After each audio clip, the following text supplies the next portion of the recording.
headed to the U.S. just days after Hurricane Helene ravaged the Southeast. The suffering and destruction is astounding. Over 230 people are dead, many still missing, and desperate Americans are still without key supplies. Many residents of the hardest hit areas say they feel totally abandoned, claiming that they're being forced to fend for themselves because assistance from FEMA and the Biden-Harris administration is not able to reach them.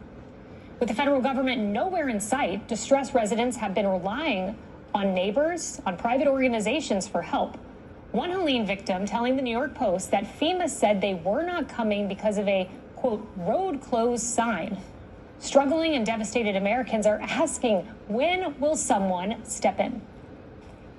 I think that our government can do more.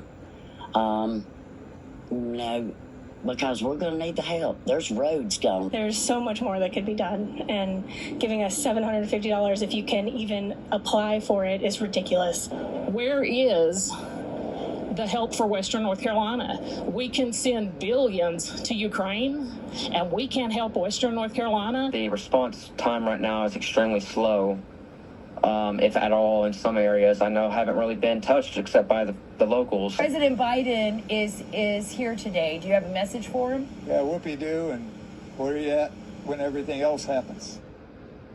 Good questions. And now members of the Republican Party are expressing their outrage to the White House's storm response. When you talk to the people who are directly affected, they will tell you that this has been an abject failure. FEMA has lost sight of its core mission. The Federal Emergency Management Association, their mission is to help people in times like this of natural disaster, not to be engaged in using any pool of funding from any account for resettling illegal aliens who have come across the border. The other is federal coordination. Very slow. Government was caught flat-footed. Biden administration didn't come out of the gate. This administration seems to have no problem finding money when they want to spend it on their priorities. When they need hundreds of billions of dollars to pay off student loans for graduate students and gender studies programs, they somehow find it. When it's trying to get helicopters to deliver food and water and cellular service and life-saving medicine into these mountain valleys, they somehow can't seem to find the money. Guy, I mean, the bottom line, because you have entities trying to fact-check Republicans on this, the bottom line is, one, what the residents said, but number two, President Biden did not go to FEMA headquarters on camera. The first time we saw anyone from the administration there was Kamala Harris on Monday when the storm occurred on Thursday. There was a long delay here. The president finally got down there and then returned to the White House. Someone asked him about the affected states in the storm zone, and he didn't know which storm they were talking about at first, and then said, oh, everyone's very happy. They're all very happy across the board, paraphrasing. And we just heard from a few people who would dissent from that view, who live in that area.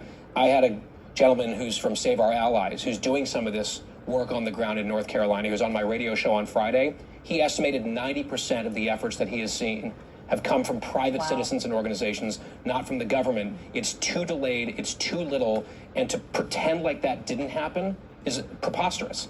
So we have Tim Kennedy from Save Our Allies. He was on America's Newsroom earlier, reflecting exactly what you just said. Let's listen. We arrived the day after the hurricane landed. While nobody could get through roads, we're taking four-wheelers and getting in there. When there's no hotels with power, we're taking four-wheelers and sleeping in the back of SUVs. What was clearly absent was the state and federal response. The men and women that showed up from FEMA, it's still woefully absent. There was no command and control. We were begging and pleading for the state to hand over control, C2, command and control of the incident command system, to the United States military.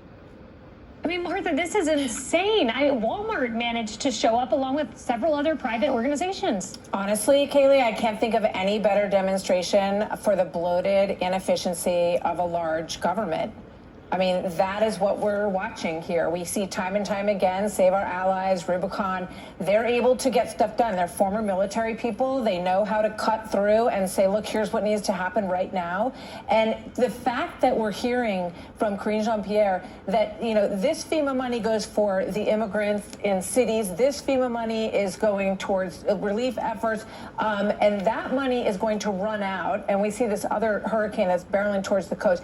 I don't know what else else people need to see other than to look at this situation? To listen to the people on the ground. I know there's a lot of politics going back and forth here, but the person I interviewed and countless other people saying, look, we're neighbors helping neighbors, and we're getting some help from private groups, but the government cannot handle this stuff. They step all over their own feet. They don't know who's talking to whom, and it's the perfect demonstration of large bureaucratic government that's falling all over itself. And Molly, maybe the most tone-deaf tweet of the century came from Vice President Kamala Harris saying, I'm concerned about the security and well-being of citizens suffering in Lebanon.